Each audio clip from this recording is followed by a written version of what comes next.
अस्सलाम वालेकुम। तो कैसे हैं मेरे तमाम फ्रेंड्स। उम्मीद करती हूँ कि सब बिल्कुल खैरियत से होंगे। Welcome back to my channel. This is Usma Gaffar, founder of life transformation training centre.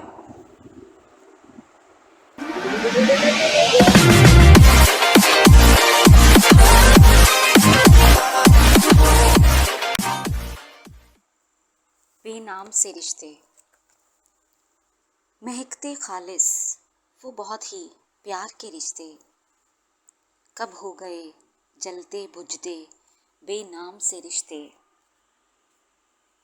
पता भी न चला वो खून के रिश्ते कब हो गए जलते बुझते बेनाम से रिश्ते। है हर कोई अकेला तो कहाँ गए वो अपने रिश्ते कब हो गए जलते बुझते बेनाम से रिश्ते। धोखे ने जकड़ लिया अंदर तक पकड़ लिया, थे कभी जो मुखलिस रिश्ते कब हो गए जलते बुझते बेनाम से रिश्ते। मिलने को तड़पते खिदमत करते प्यार भरे रिश्ते कब हो गए जलते बुझते बेनाम से रिश्ते।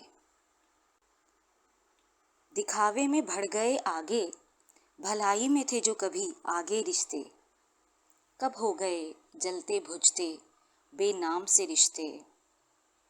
आसानियाँ और मोहब्बतें बांटने वाले रिश्ते कब हो गए जलते बुझते बेनाम से रिश्ते।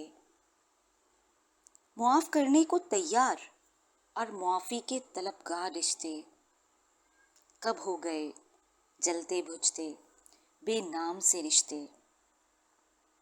महकते खालिस, वो बहुत ही प्यार के रिश्ते कब हो गए जलते बुझते बेनाम से रिश्ते।